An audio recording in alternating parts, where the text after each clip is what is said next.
I dia del llibre valencià a la xarxa, completem el nostre temps d'informació parlant-los d'una publicació en valencià adreçada al públic infantil, de l'escriptor pussolenc Manel Alonso. És la darrera aventura de Tonet, el seu personatge de la col·lecció Món de Paper i que es desenvolupa a la localitat veïna del Puig.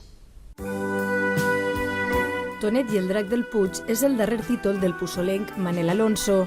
Aquest simpàtic personatge de la família Gramola, de la que ja hem parlat en alguna que altra ocasió en la televisió de Puçol, ara es trasllada al Puig. Fins allí també s'aproparem amb l'escriptor per a conèixer amb més detall com naix aquesta obra literària infantil. El Puig és un lloc molt emblemàtic dins de la història valenciana. Fixa't una cosa, en el monestir del Puig va estar la que va ser patrona del Regne de València. Actualment és la Verge del Desemparats, però abans era la Santa Maria del Puig. És a dir, el Puig tenia molta importància, però també té diferents relats. Has de triar-ne un. A mi està la de la Patà, per exemple, la llegenda de la Patà, de la muntanya que tenim així davant, que és la muntanya del Castell, i allí, quan entraven els cristians, no trobaven on estava l'aigua, fins que el cavall del rei peonava en terra i trobava el que era l'aljub del castell. És a dir, podia haver optat per això, però vaig pensar en la del dragó perquè vaig tindre l'experiència d'anar a les escoles de Puçol fa uns anys i vaig comprovar que els xiquets no es coneixien ja la llegenda del dragó del Puig. Història basada en la llegenda del drac del Puig, vinculada a la Reconquesta de València. Amb ella l'autor i aquesta simpàtica adaptació per a infants plasma l'afany personal de reviure contalles populars i fomentar l'autoestima valenciana a través dels seus llibres. Hem triat el monestir també perquè en el monestir estigué durant anys i panys el que seria el dragó del Puig, i la gent quan venia a Sant Pere des de Puçol en romeria sempre passava a la missa, però també a veure, així en un cert morbo, el drac. El drac desaparegué durant la Guerra Civil, li botaren foc i ja no està, queden fotografies i això. N'hi hagué un moment que els cristians estaven a dalt del castell i varen eixir les tropes del rei Moro de València, Zayán, si no m'equivoque, a fer una batalla així fora, baix de la muntanya. Aleshores, les tropes del rei de València eren superiors a les cristianes. Diuen que durant la batalla se li va aparèixer Sant Jordi, que és el gran matador de dracs, i va matar i va fer que guanyaren els cristians la batalla, i a partir d'ahir ja va ser més fàcil l'entrada a València.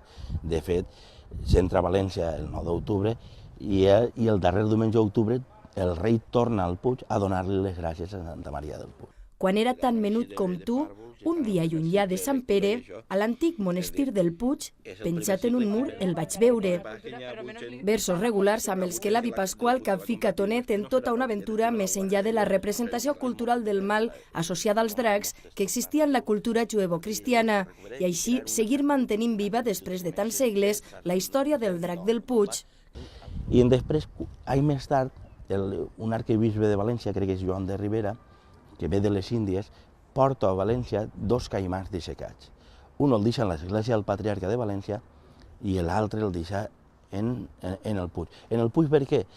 Primera, perquè el Puig té la seva importància simbòlica i això, i segon, per lligar en tota aquella llegenda vinguda de la Reconquesta. A partir d'ahir ja la gent crea la seva pròpia història. A mi m'interessava que la rondalla no es perguera i aleshores dins d'estoneig, que normalment quan fèrem el de Sagunt era un passeig, anaves passejant perquè a Sagunt n'hi ha molt que veure, jo vaig pensar, per què no anem més enllà en este del Puig i recuperem una rondalla i fem que Tonet visca la rondalla. El nou llibre infantil del pussolenc pertany a l'eclèctica col·lecció de literatura Món de Paper, de l'editorial Germania, que en poc més d'un any, des de la seva creació, compta ja amb 12 títols en valencià i un parell més en anglès. Tots s'adrecen a neolectors, agrupats en 3 nivells i sempre amb una proposta didàctica complementària. Tenim 3 nivells, un molt bàsic, un altre ja més complicat i este tercer, que on està Tonet i el drac del Puig. És a dir, i en el que utilitzem, per a contar les coses, utilitzem la poesia. que també això els sol agradar bastant, perquè sempre s'acaben quedant en allò cantarí que té la rima i això. És a dir, i a més té una altra part molt interessant, que és la part té una part que en què ells fan de receptors, de lectors, i després des del propi llibre se'ls demana que ells prenguen part activa de la pròpia història del propi llibre, que sempre intentem buscar en cada títol una cosa diferent. En aquesta qüestió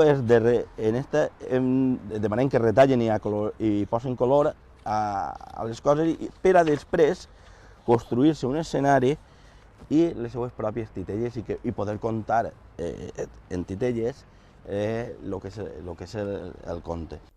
Tonet ara viu una aventura al Puig després d'haver estat a Gandia i a Sagunt i en breu a Alzira. Segur que prompte també a Puçol. Tinc un guió fet. El que passa és que l'editor me dona la prioritat de fer-ne un sobre el monestir de la Murta. El de Puçol jo l'estic deixant més allà perquè d'alguna manera vas agarrant experiència a l'hora de fer aquest tipus de treball.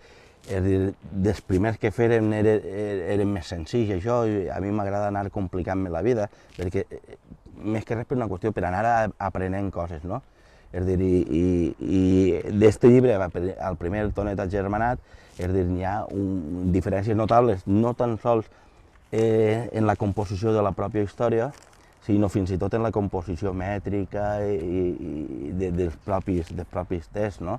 Este és que ha eixit mètricament més perfecte, és a dir, és el que els versos són més regulars, en el primer n'hi havia de 8, n'hi havia de 10, en este no, tots són de 10, és a dir, està tot molt ben marcat. Aventures de Tonet, l'avi Pasqual, Martina, el gat Torró i la resta de personatges disposats a ocupar el temps dels neolectors i apropar-los a la literatura en la nostra llengua. Una opció més que recomanable adaptada a preus de butxaca, per exemple, per als regals dels propers Nadals.